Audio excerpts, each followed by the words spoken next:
All right, ladies and gentlemen, welcome to the show tonight. I hope you're ready for a good laugh. I am tonight. We got some great stuff to cover. Mostly, at least for the first half, we're going to cover the SEC and their coverage of ICOs. And holy crap, is it a good time?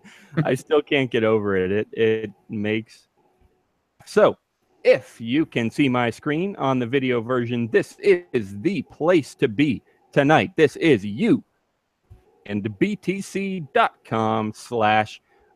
Welcome to the show, Rick. Thanks for jumping in the chat, getting that kick started. We would love for everyone else out there to do the same.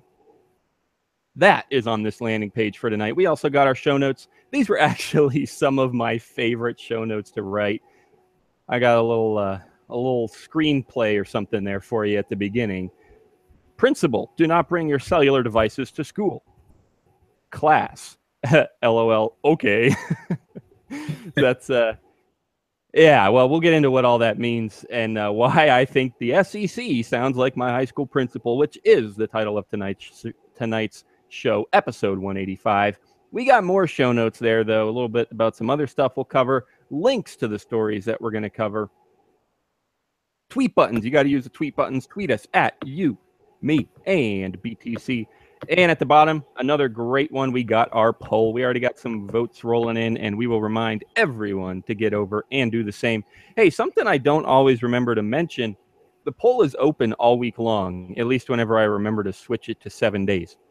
So if you're listening to this later in the week with one of our affiliates on Liberty Me, on LRN.FM, wherever, a lot of other places, make sure you get over still to you, me, and btc.com/live. Scroll to the bottom and vote in our poll, or just check the results if it's even later and the poll's closed.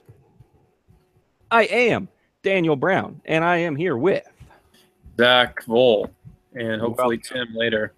Exactly. Welcome to the show, Zach. And Tim claims he'll be here in 15 or so minutes, but you never really know if he'll come through. So we are going to kick this off. I guess I just turned off my screen share, but I really want it on.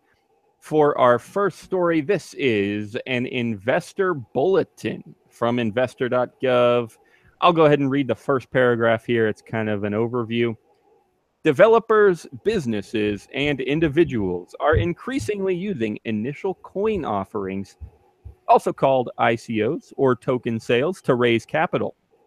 These activities may provide fair and lawful investment opportunities. However, new technologies and financial products, such as those associated with ICOs, can be used improperly to entice investors with the promise of high returns in a new investment space.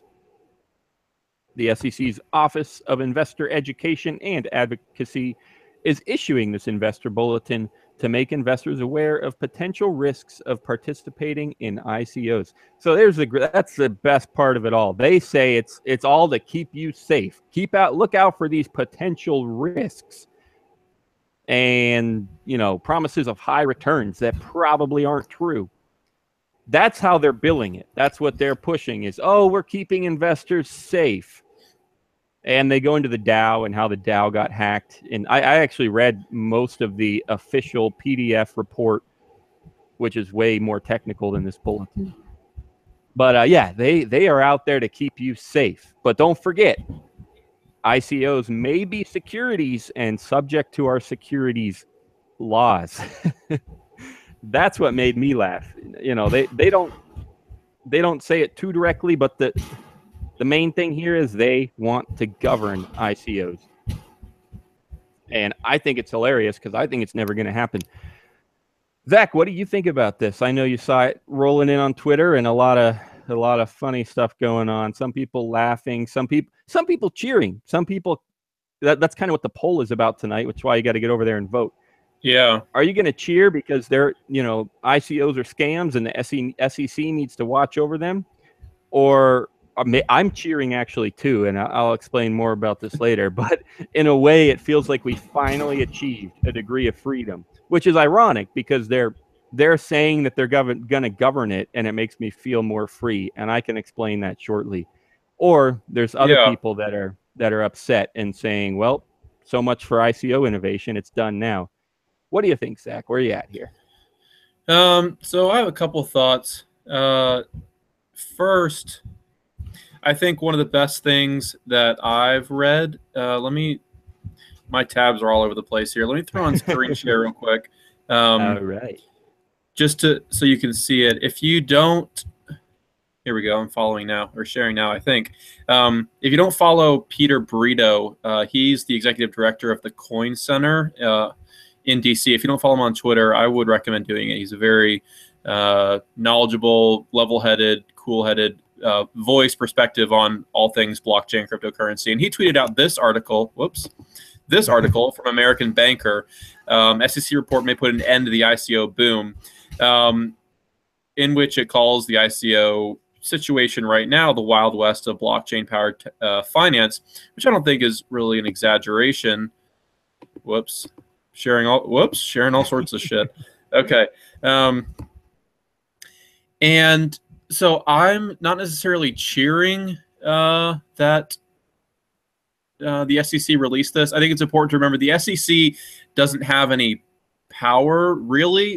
Or the SEC does, but the federal Trade FCTC, FTC? yeah, Trade Commission. Yeah, no, it's a 4-letter acronym. I'm getting I've been in the office all day, I'm not going to Google it right now. Anyway, I don't think it's something that they are just sort of saying and can't regulate. And the reason why is because unlike Bitcoin, all of these ICOs have, which is what some of the Twitter intelligentsia were pointing out, like all of these ICOs have very identifiable creators and figures who are easily targetable by securities enforcement agencies. And if they don't file their ICO funds and raisings and all of this stuff under whatever appropriate provisions and filings there are, then the SEC can easily target them and punish them and so forth. So, like, unlike Bitcoin, which, like, all of the, it's untraceable, like, haha, good luck regulating it, all of that stuff could apply. With ICOs, I think, like, actually, there is a lot of rough water ahead for people who think that, like, their ICO is fine and they're in good shape. I don't think, like, it's reason to panic, and the SEC even said, like, they aren't gonna make any punishments or any, like, do anything because of the, like, and bring any charges. They're just gonna say, hey, keep your head up, we know what's going on, this is a warning. And I think for ICOs, like, people should not think that the warning doesn't apply to them, because everyone behind an ICO, at least for the most part, is easily identifiable and, like, not anonymous or untraceable, and they could be in trouble. At the same time, I think it is in part a good thing, because, like, no one denies that a lot of ICOs, not a lot, I should say, but there are some, maybe even many ICOs that are just scams. So if the SEC and FCTC, I think it is, I don't remember, regulates those out of existence, we'll be better off for it. And I should point out that, like, those agencies in the first place were created because of shifty financial stuff when initial public offerings became a thing. And, like, in the like, normal securities trading market, or what we think of as the normal securities stock market today, those agencies were created to stop fraud and shady dealings and stuff in those situations. So if this ruling allows them to do the same thing with shitty ICOs, then I mean, I don't have a problem with that, honestly. But I definitely think it is enforceable. Sorry, I guess that was a long rant, but I think it definitely is enforceable. This is where I'm at. I'll agree with you that in a lot of cases, not all, but in a lot of cases, yes, the people behind ICOs are identifiable. At least as some would say, the good ones. I mean, there's obviously a ton of debate over whether any of them are good ones, but still, anyone with any sense will tell you the first red flag is if the creators are anonymous. Then it's risky. You don't want to get involved. And so, yeah, the theoretically good ones should have identifiable creators and backers and developers and whatever. Now, the whole subject of this report is on the DAO. That was one of the first well, you know, they've done token sales for years with different coins and ideas and stuff. But the DAO was one of the biggest. And also, one of the things that makes it special was that it was decentralized. The DAO was a decentralized autonomous organization. There was a creator, a company with developers that created this smart contract, but the smart contract itself was decentralized. It's unstoppable, ungovernable, except by its own rules and Ethereum's own rules. In that case, it ran on Ethereum. But yeah, so that's where I'm at. Yeah, yes, a lot of them are identifiable. Yes, a lot of them are scams.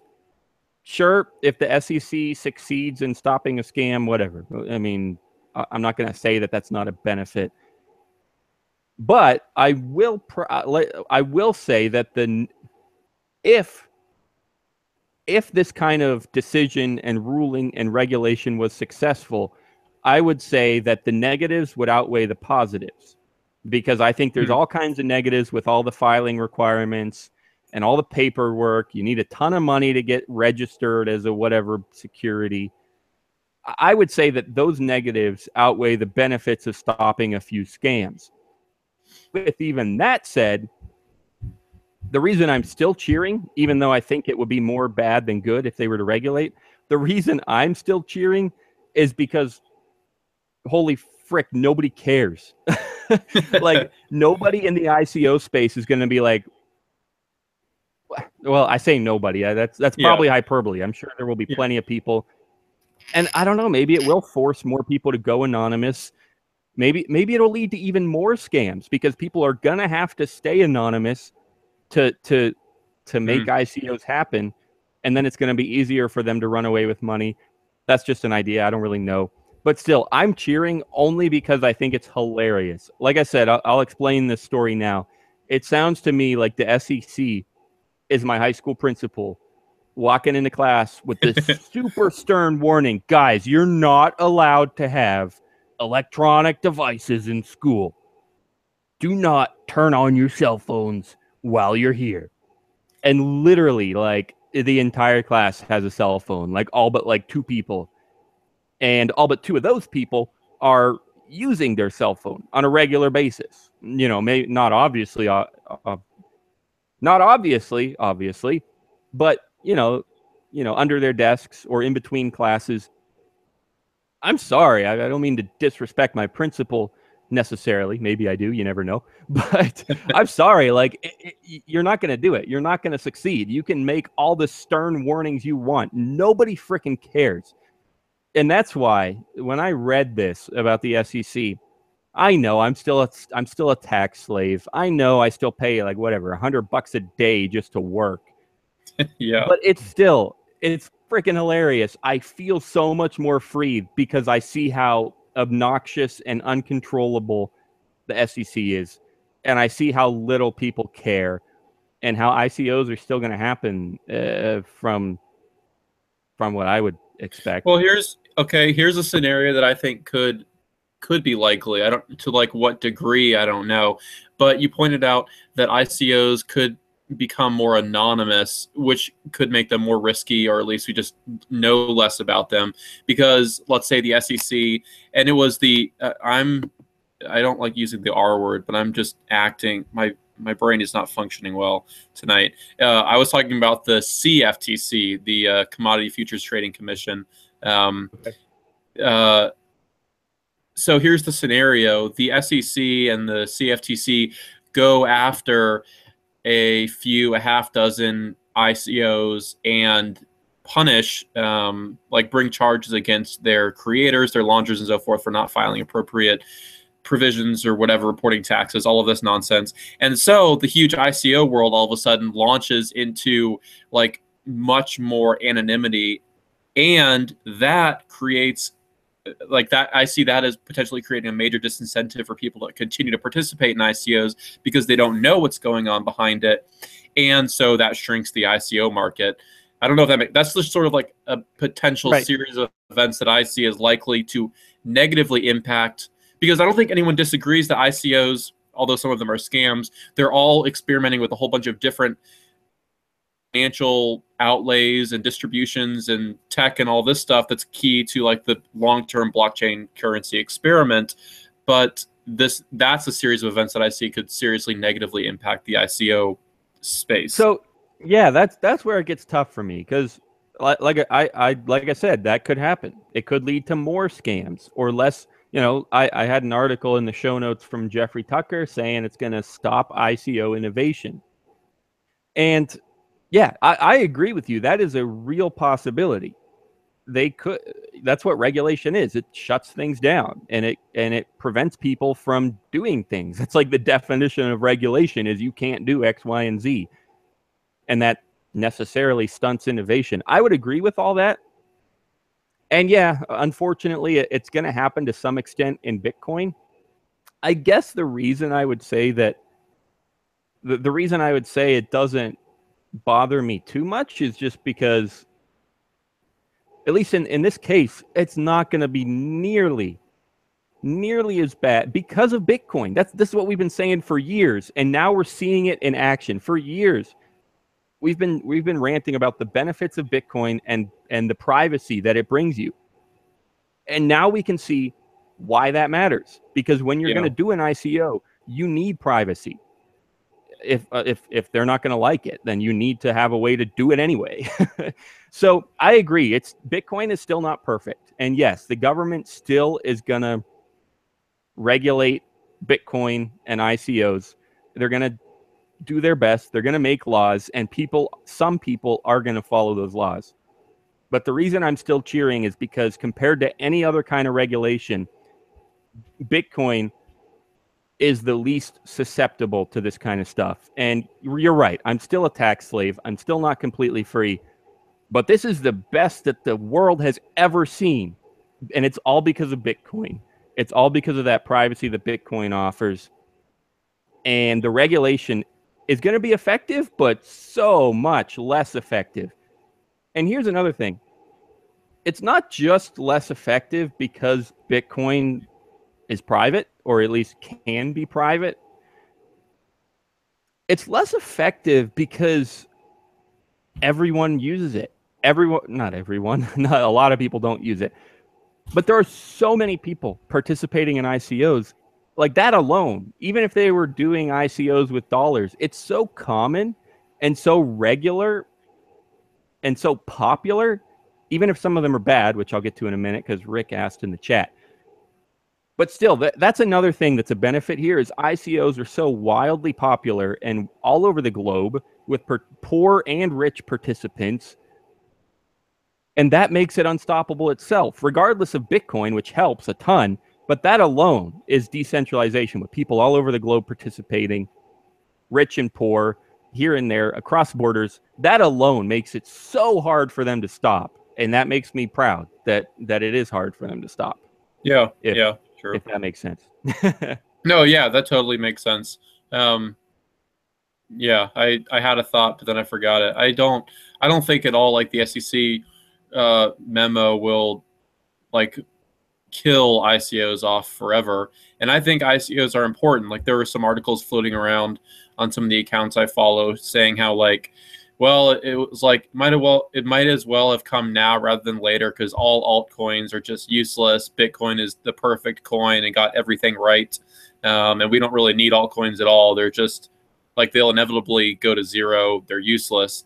And I don't really think I agree with that much at all. But there's definitely some scam coins out there. And for what good the SEC ruling might do to get rid of those, sure, it's a good thing. But for, like you said, for whatever bad it might cause, I'm not 100% sure that it can cause that bad just because of the nature of cryptocurrencies. I do still worry, though, that a lot of the like publicly identifiable figures behind ICOs are just like easy target, low-hanging fruit for the SEC. So. Yeah, they're going to be looking for, what do they call it? Like they're going to be trying to set an example. They're going to find someone, just like they did with Dread Pirate Roberts on the Silk Road. They're going to find someone and just beat him to death in court because they want to set the example and make people afraid to do the same thing. But as we've seen with the Silk Road, it didn't stop it. They're still shutting sites down, and every time you hit one down, 3 more pop up in their place. Well, I don't know if you really want to get into this on the episode, but something else, like this week has been, in my opinion at least, just a nightmare, or it should have been a nightmare for Bitcoin and all cryptocurrency, with the SEC ruling, them taking down Alphabay. I don't know how many of us follow the BTC coin exchange that was taken down to Russia. All of these things are happening within the span of like 7 days. And if you look, you didn't even mention the Bitcoin Cash hard fork. They're still gonna try to go through with that, and all of that too. And if you look at Bitcoin price, it's up almost 8% on the 7 days. It's like, it's just unbelievable. Like, Bitcoin is not just like a sturdy currency. It's resilient in spite of all of these things, each of which, not even mentioning like all of them happening together, should be just like, all right, fuck this, we're going home, it's done. But it's unbelievable. That should make us just all the more excited. I mean, again, no financial advice. I can't say this for certain. This is my financial advice. Whoops. Yeah. Yeah, I would, it makes you all the more excited for what will happen when all this blows over. Yeah. When a few, they're going to go after Alphabay, and there will be a court case maybe, or maybe not, because the guy supposedly commit suicide. But yeah, they're going to talk about this for weeks or months. But after all, after a while, it's just going to be like, okay, well, I guess that didn't matter. And then you could expect the price to shoot up, because you're like, well, we got through all this stuff, so now what do I do? Yeah. I guess I'm going to buy more Bitcoin. Yeah. And I think it's like the whole Bitcoin sign guy, we've talked about before. Well, not about him specifically, but all of that happened in the midst of Janet Yellen saying the Fed should not try to regulate Bitcoin. She's basically just saying, nope, leave it alone, like let it do its thing. And so I'm saying all of that to say, we've sort of talked about before, especially during the election season, Hillary Clinton, Gary Johnson, Donald Trump, who would be like the most friendly, if we could even speculate on that. And I would say like this administration so far has been not necessarily thanks to Trump. I'm not a huge Trump fan really at all, but like it's, at least to me, like surprisingly friendly, despite like this SEC stuff, which regardless of that, surprisingly friendly towards the continued adoption and development and all of that of cryptocurrencies. But that's my 2 cents. Yeah. So I turn my screen share again because I want to scroll through the chat here a little bit. If you want to get something, make sure you head there to you, me, and btc.com/live. If you post right now, I should get to it in a minute or two as I'm scrolling through here. First thing I promised I would get to is Rick Stefanowski asking which ones are scams, referring to ICOs. Now, this is actually what, in my opinion, this is what makes ICOs so risky, is that you never really know which ones are scams. I mean, you can look for red flags. You can look for promises of high yields. You can look for anonymous creators and say, oh, yep, that's too risky. But the thing is, even if there are no red flags, even if there are public creators, and even if they don't pre-mine anything or keep some of the ICO for themselves, no matter how perfect it looks, no matter how great their white paper is, and no matter how good their ideas are, they could still, more or even unintentionally, it could almost be considered, they could almost unintentionally scam you, and nobody would really notice. And here's what I mean by that. The biggest risk, and this is why some people say that all ICOs are scams, because even if it is legit, even if they are real people, they could take your money and develop for 6 months or a year and then just say, well, this project isn't going to work, or someone else has a better project. They could take your money, act like a real business for years, or they could even make money a little bit for years, and then just say, well, whatever, we're moving on, we're doing something else. That's what the biggest risk is because you're giving someone a bunch of money and they have no obligations to you. So no matter how well-minded they are or well-meaning they are, the project could just come to nothing. Now, that's true of any investment in the stock market or whatever. Companies can go under.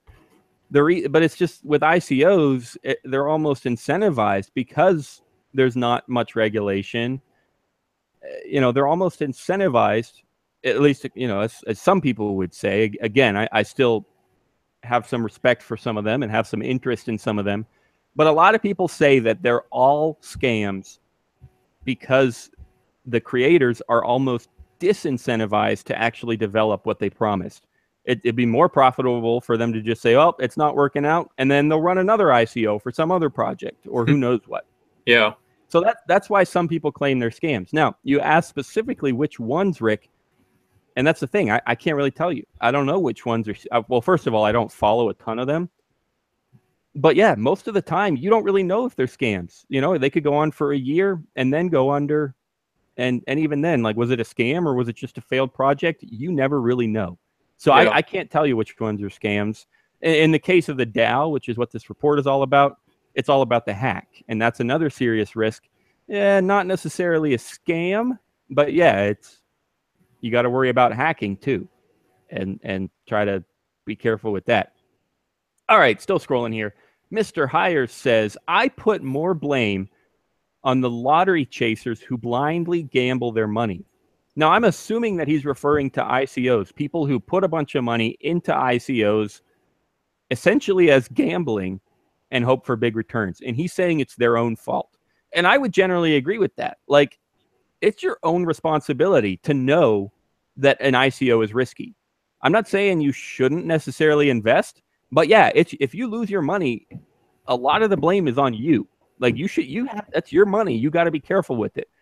Yeah. You have to recognize, like, you could say, well, it's their fault because they promised X, Y, and Z. Well, you have to recognize ahead of time that they could be lying about their promises. I mean, don't get me wrong. If they're lying, they're idiots and they've got issues or whatever, psychopaths, whatever. But and it sucks to say that it's your fault when you're a victim of a liar or a stealer or a hacker. It's tough to say that it's your fault when you're the victim. But the fact is, you have to be careful. And I'm sorry, you do. We covered this a few weeks ago. I forget the exact topic, but yeah, we were trying to wrestle with that question. Like, how can it be your fault if you're the victim? I'm sorry. I know it sucks, but you just have to be careful. I know it's really their fault, but it's kind of your fault too. Yeah. Can I say something real quick? Yeah, go for it. So I mean, I can't say with any certainty either, even if Daniel can, especially I can't, which ICOs are scams. But some people, I think, mistakenly approach ICOs as if you're like buying a stock where it already sort of has a value or it's in some way like a sure thing and you're buying it and then expecting it to increase in value in the future. But I think what you really should approach it as is, which this may sound dumb, I don't know, I'm not like a financial mind expert whatsoever, but you should approach it more as like a venture capitalist where you have all of these ICOs, hundreds of them, all wanting your money, your Ethereum, and like a venture capitalist, screen out 99% of them and then choose one or two maybe that you think are good and then put a little bit of money in them, knowing, especially with cryptographic technology, with a venture capitalist, you can sue or you have a stake in the company or something to get your money back. But when you buy into an ICO, you have no way of getting your money back if nothing happens from it. And so one example, who I'm not going to name, but I have a friend who had, to my knowledge, like a pretty substantial Bitcoin and Ether holding, and he converted it all into Ether and then put, I kid you not, 100% of his crypto portfolio into the Tezos ICO. And they hold, from my understanding, they hold all of your tokens for 1 full year. You can do nothing with them for a year. Wow. And then they release it onto an exchange or something. And when I heard that, I just I didn't know what to say. I was like, what the hell, dude? So calling out scams, my philosophy, which doesn't prove it's a scam, but if I could pick one ICO to like short or to bet against, it would be Tezos. And the reason for that is because not just, I feel bad for my friend. If it works out for him, great. If not, holy shit.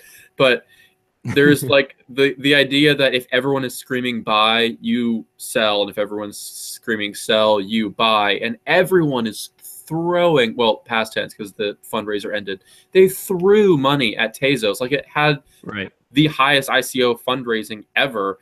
And that like, that's not a guarantee it's going to go kaput, but I would bet against it if I had to choose. So yeah, I feel bad for him. There's no way, just approach it as a venture capitalist, knowing you can never get your money back. And there's no way to know whether or not, no matter how innovative it is or how identifiable the figures are or anything, you're kind of putting yourself out there. So, extremely good advice. Yeah, extremely good.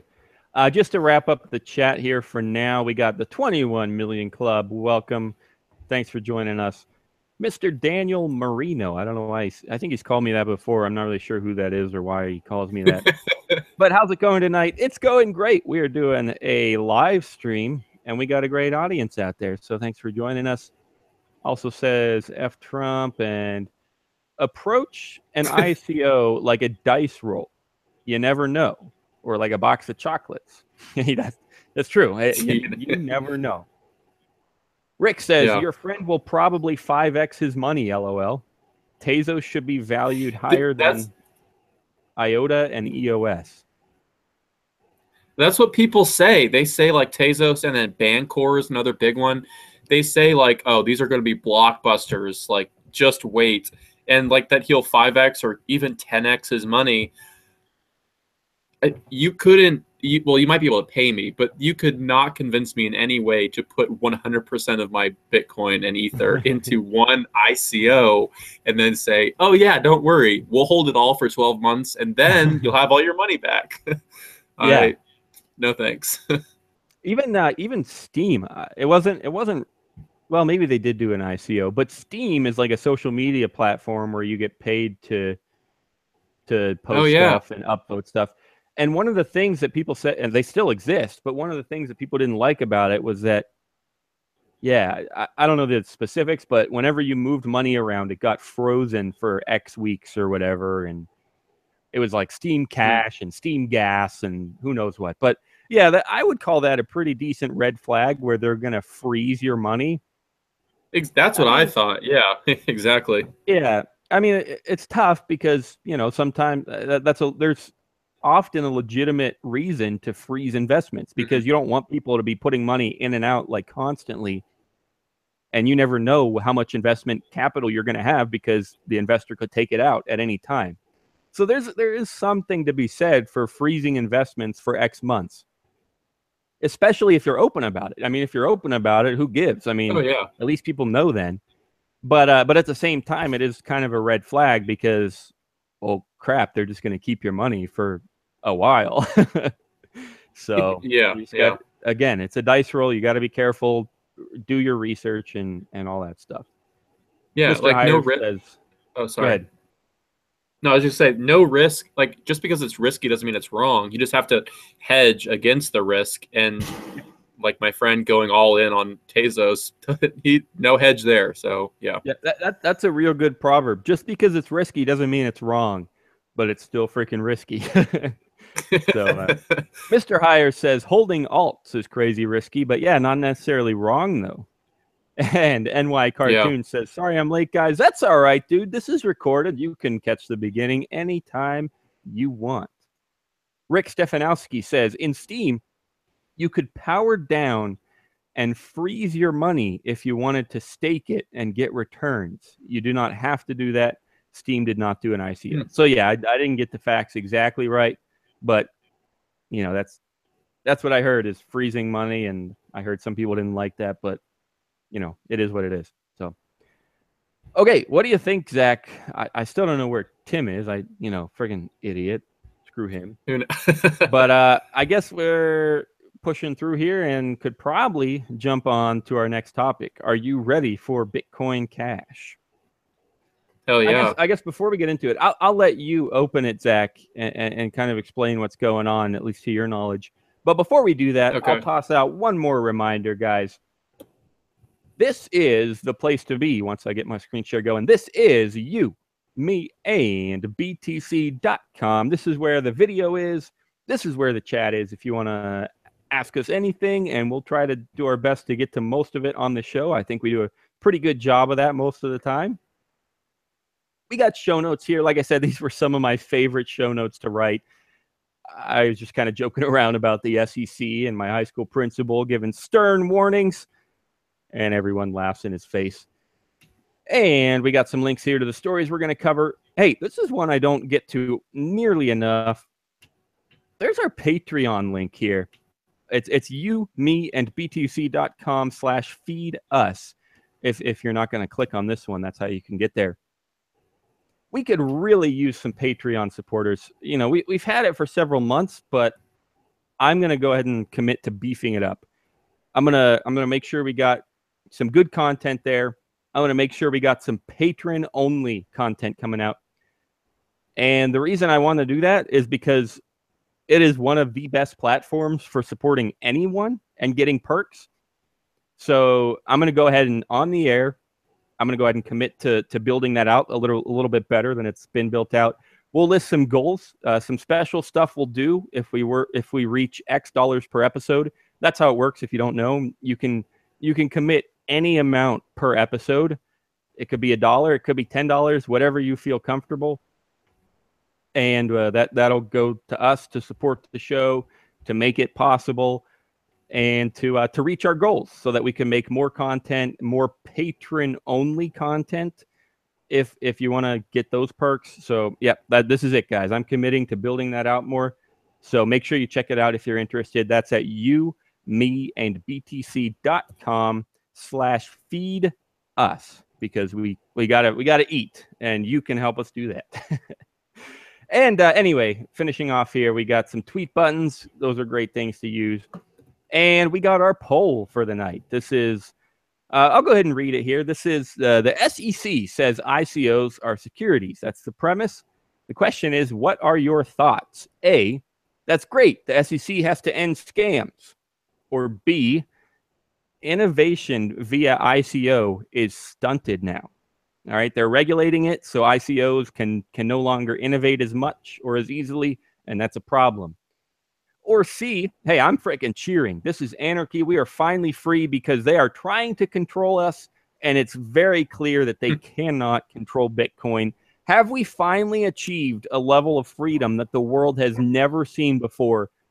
That's kind of where I'm at. I don't think I can vote in my own poll, but that's the vote I would give. I think it's, I had to laugh. I mean, I know they're still going to stunt some innovation. The state still exists. But I thought it was just darn hilarious that they were going to give a stern warning, and we're all going to laugh at them. Once again, guys, this is you, me, and btc.com/live to check out all of that. All right, Zach, hit me with it. Tell me about Bitcoin Cash. Well, I know a little bit, and I'm hoping actually Dan can explain one thing to me, because as I've been sort of following the well, I'll explain first, and then I'll tell you which part. So the thing I don't understand is what BIP 148, BIP 91, all of these BIPs. That part confuses me, and how that fits into SegWit and all of this stuff. Okay, but so sorry. Oh yeah, go for it. Sorry. All right. I'll do my best. Yeah, as a we've covered it a few times, but it's even hard for me to understand. So I'll do my best to lay it out there as well as I can. I never really understood the order, because to me it sounded like BIP 148 came first. That's the original user activated soft fork, and essentially they were just saying, hey, we're going to reach, well, how did it work? Essentially, the user-activated soft fork is, on August 1st, we're going to reject blocks that do not signal for SegWit. Okay? That's what it was. It was, on August 1st, if you don't signal, it's not, and they're not saying you have to use SegWit, but if they're saying if you don't signal SegWit support, we are not going to verify your block. And if we have more nodes than you or more mining power than you or whatever, then your block is never going to propagate to the network and never really going to enter the blockchain. All right, that's the original user-activated soft fork. It's just signal SegWit or we're going to ignore you starting August 1st. Then I don't really understand why BIP91 is a lower number, because it sounds like that to me. It always sounded like this part came later. But I guess the idea is that BIP90, they used the mechanism developed in BIP91 for this next step. And here's how the next step worked. So BIP91 was created earlier, obviously. That's why it's 91 instead of 148. But they used it after 148 became popular. I believe they used the mechanism developed in BIP91 for this next step. And here's how that worked. And this is what kicked in about a week ago. They said that, okay, we're not getting enough. Oh, geez. We're not getting enough BIP 148 support. We're not getting enough user-activated soft fork support. So what we're going to do is the exact same thing, but instead of forcing, or in a sense, forcing you to signal for SegWit, we're going to force you to signal for UASF BIP 148. So essentially, SegWit required, I think, 95% to get activated. But in order to sort of kickstart that and reduce the activation threshold, BIP91 to say, okay, we're gonna once we get, I think it was 80%. So they reduced it from 95 necessary to 80% necessary. Once we get 80% supporting BIP91, then we're going to reject you if you don't support BIP 141 UASF. So basically, they just reused that mechanism. At first, they said we need 95%. And if you don't signal for SegWit, we're going to kick you out. But then they're like, okay, we need to lower that threshold. So we're going to make it 80%. And if you don't signal for UASF, then we're going to kick you out. Or we're just going to reject your blocks or whatever. I know it's complicated. I would recommend Jimmy Song's articles. Just Google him. He's on Medium. He does a real good job of outlining this a little better. That's what I was just going to mention. And he does a lot of stuff on World Crypto Network. Sorry, I'm sweating, guys. I'm real freaking excited about this show tonight. So, but yeah, and then it gets even more complicated because there's each of those phases has two of their own phases. There is locking it in, and then there's a wait period, and then there's actually activating each of those two BIPs. So, you know, it's pretty complicated, but the bottom line is it started out with SegWit needing 95%. And then they tried to force that with UASF. And then they tried to force UASF at 80% using BIP91. That's my understanding. I'm sure there's a bunch of people in chat saying I'm wrong now, but that's the best I can do. But so, okay. That's super helpful. Thanks. I was confused. Anyway, so all of that is directly related to Bitcoin Cash, which... Hey, real quick, before we take this away, let's just say a real quick hello to Tim. How's it going? You're pretty freaking late, dude. Hello, sir. Hello, sir. Hello there. Huddle. Well, nobody cares about Tim anymore. What the heck is Bitcoin Cash, Zach? So Dan mentioned Jimmy Song, and this is a great article. It's conveniently titled Bitcoin Cash, What You Need to Know. So if you don't know what Bitcoin Cash is, Jimmy Song will tell you. Essentially, Bitcoin Cash is a permanent fork of the Bitcoin of Bitcoin, and it's a continuation of the chain, and it's a coin.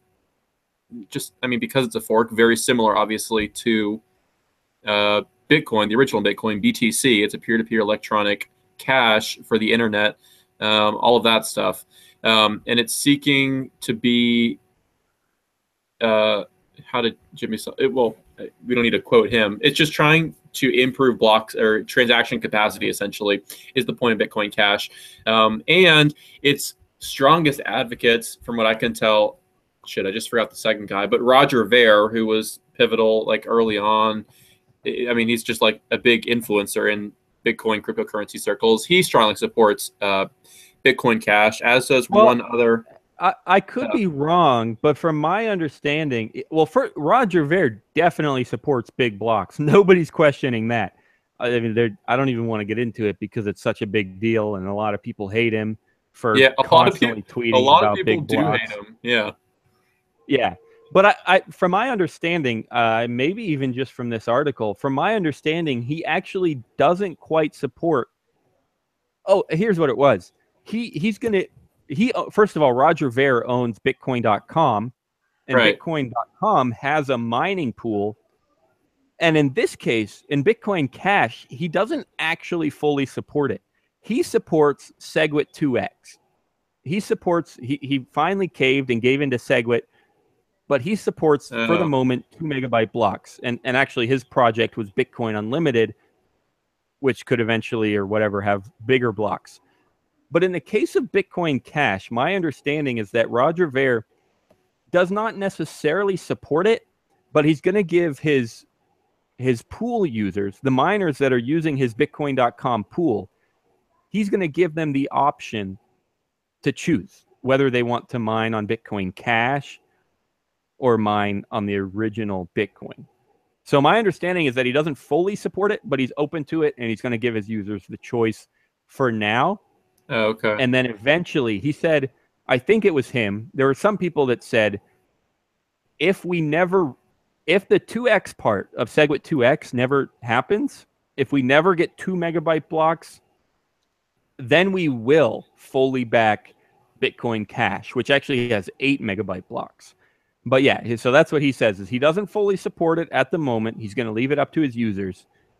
But if the original Bitcoin never gets 2 megabyte blocks, then he will, on his mining pool, he will strictly support Bitcoin Cash. That's my understanding. Okay, no, that's fine. I was just going off of I think it was one of these news outlets, Crypto Coin News or Crypto Telegraph, or maybe they had him quoted as saying, I actually think, Roger Ver, he said, I think it would be a good thing if there was a split.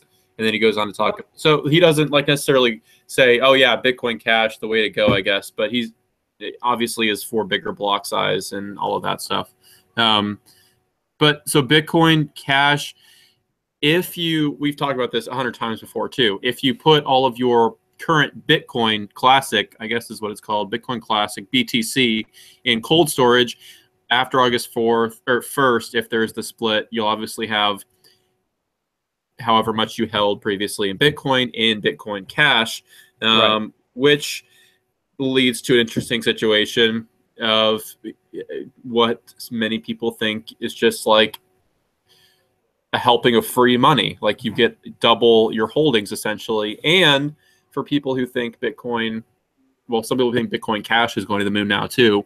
Maybe, maybe not. But some people think it's worthless. I think it's like trading or like predicted, like its current value by whatever measure exists at like almost $500 a token, $450, $500 a token for Bitcoin Cash, which is not nothing.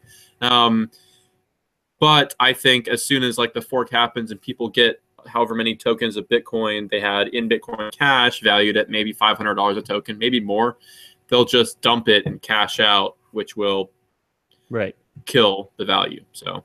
Well, yeah, we got that question in the chat. I think it's from Rick Stefanowski. Says, do you plan on selling your Bitcoin Cash and essentially trading it for more Bitcoin original?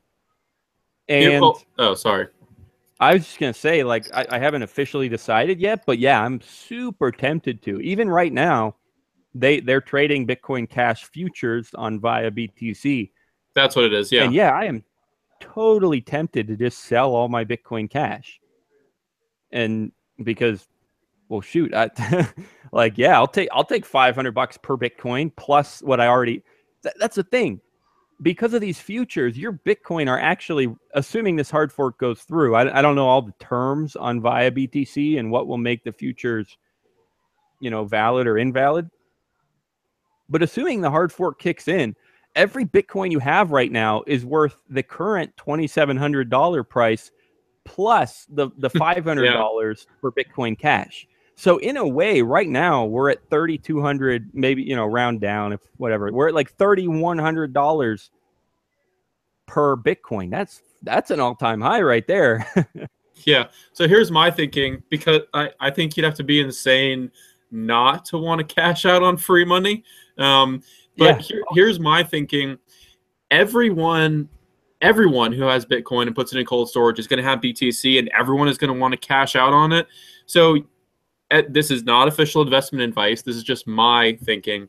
You could initially sell all of your Bitcoin Cash as soon as it's released via BTC or something, and try and cash out on as much of the $500 value before it plummets as you can. Try and cash out at the top, and then rebuy.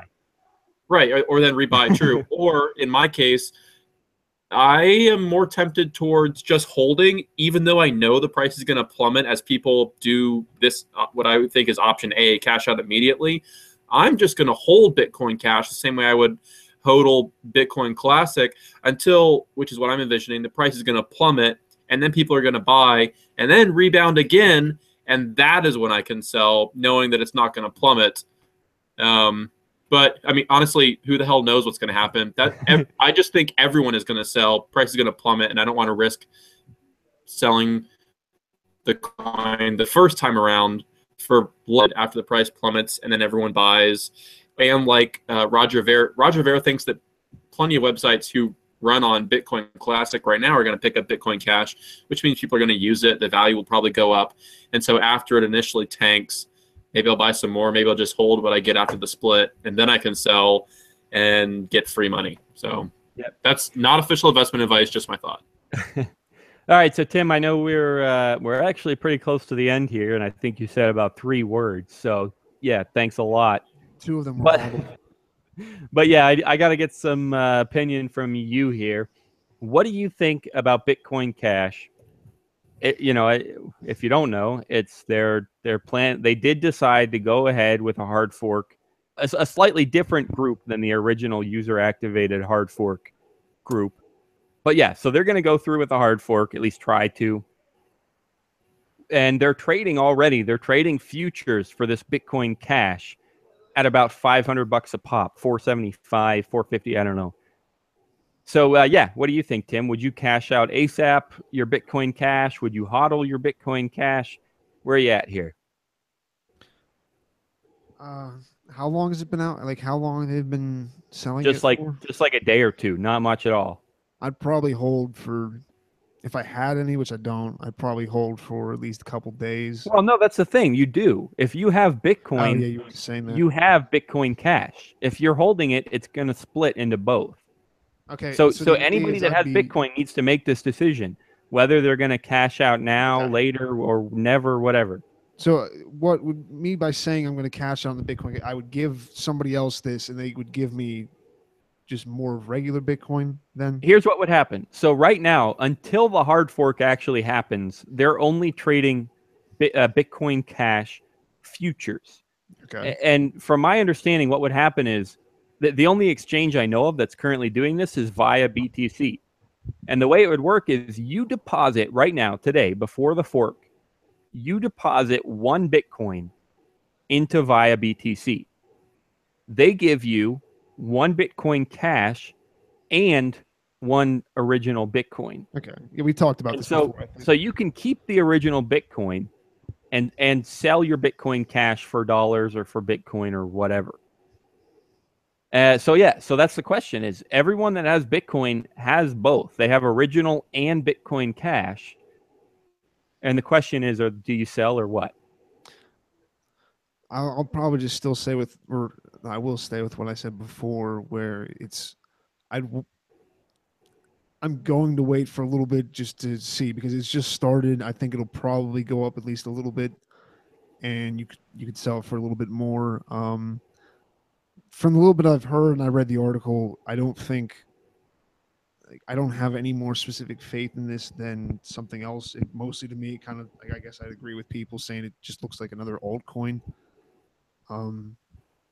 So I'd kind of just look at it like that, is just yeah, again, what we always say is try to buy low, sell high, or in this case, just Yeah. sell high, so Yeah. that get the most out of it. Because I'm not, it doesn't look as hopeful to me. That's almost entirely because I haven't looked into it that much. So we're coming up real close to the end here, so we're going to move along, but I do want to get through a little bit more chat here. John G, thanks for joining us. I don't think we've had him before, but he says that Roger Ver does support Bitcoin Cash according to his latest interview. So that could be true as of now. And he also says he's an idiot, probably referring to Ver, because I don't know why anyone would think I'm an idiot. You better not think I'm an idiot.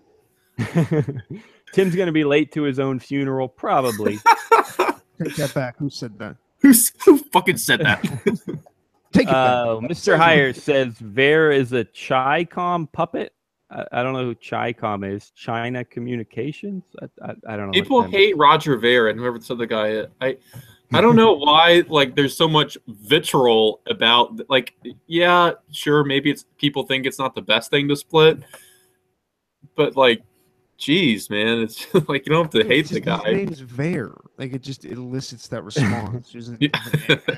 21 Million Club says that the Bitcoin Cash futures are actually less than $400 at the moment. So yeah, maybe it's gone down or whatever.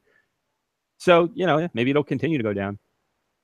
John G says Bitcoin Cash isn't a fork; it's a copy, just like clams.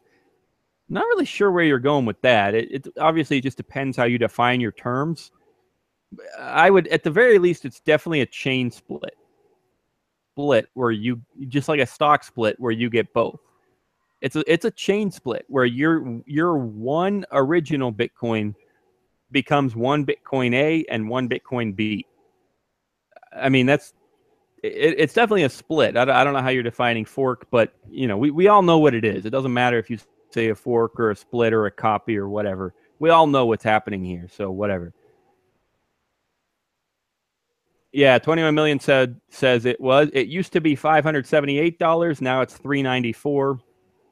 So yeah, maybe it's going down. Maybe you should sell. Well, I hey, don't know. If you have like 5 or 10 Bitcoins, even if the price is $2, you still get $20. Like, go buy yourself a beer and enjoy enjoy the split. Yeah, like, just go buy vodka and then just watch as you lose more money. So a little bit later, John G starts using all caps. No, it's not a fork. It's a copy. Okay, nobody cares what word you use. Everyone knows what it is. You start with one Bitcoin and original, and you end up with one Bitcoin A and one Bitcoin B. Well, right, John G.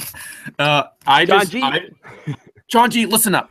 I just used the word fork because that's how Jimmy Song and everyone I follow on Twitter and Medium have been they've referred to it as a permanent fork of the Bitcoin chain. That's what I would call it too. Yep. But they also have said because it's a fork, you technically could say it's a copy because it's so similar. Like, no one argues that it's not similar, but it's not like there's Bitcoin here and then they just copied it over here. Like they were.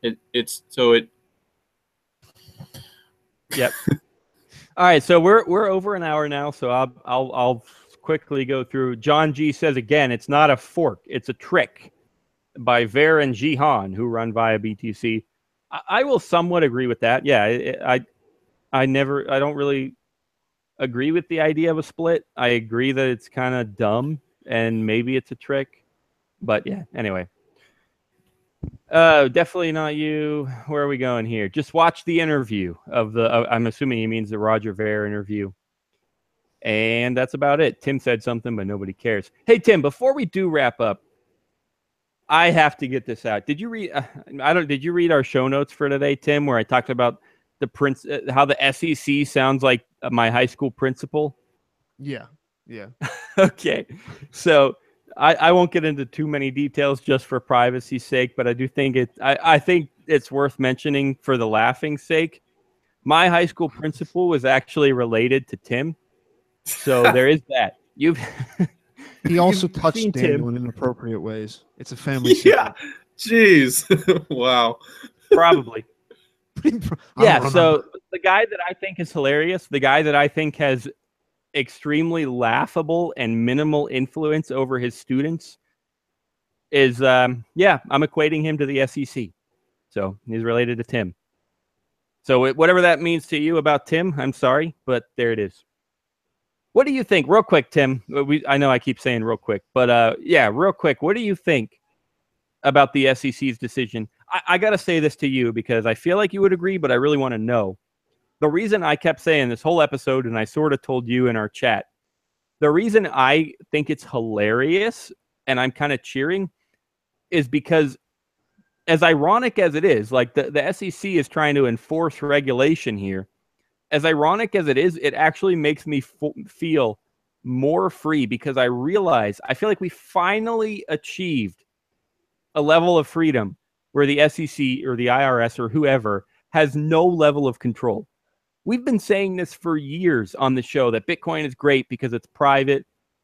It gives you freedom. You can do what you want with your money. And finally, we see what that means and why that matters, because they're going to try as hard as they want to shut down ICOs. And literally, we're just going to laugh at them.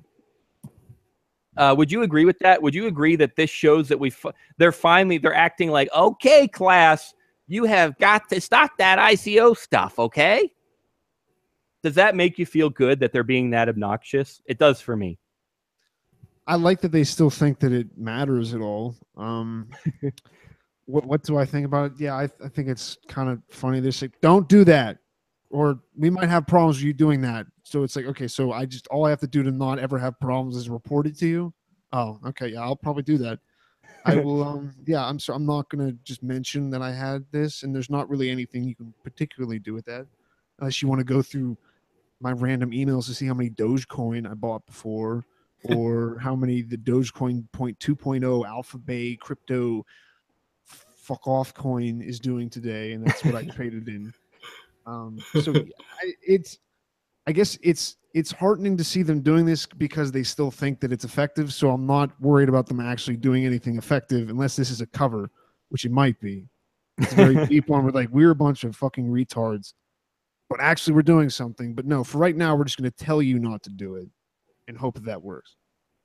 So I'm cool with it. All right. Well, I guess it's time to wrap up. Let's do one-liner advice of the week, guys. I'm just going to say cheer.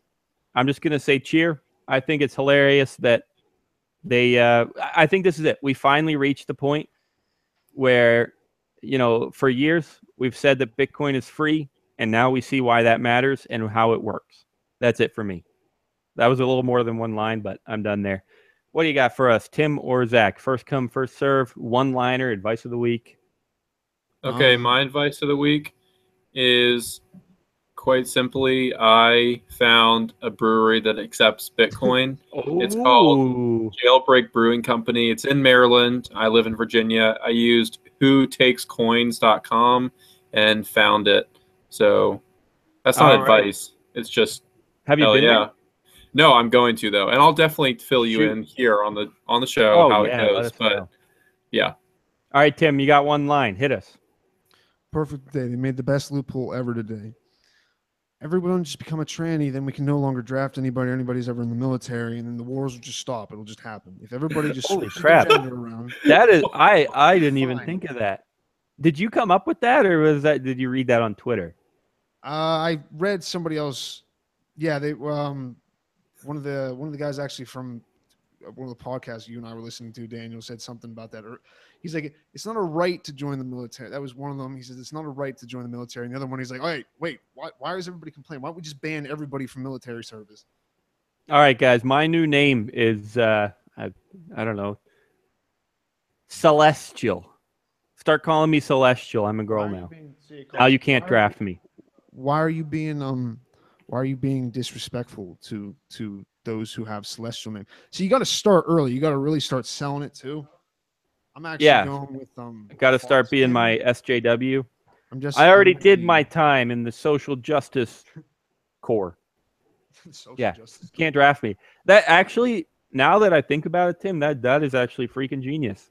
I'm gonna go ahead and vote in favor of Trump's bill or whatever, and then anyone can get out of the draft just by changing gender.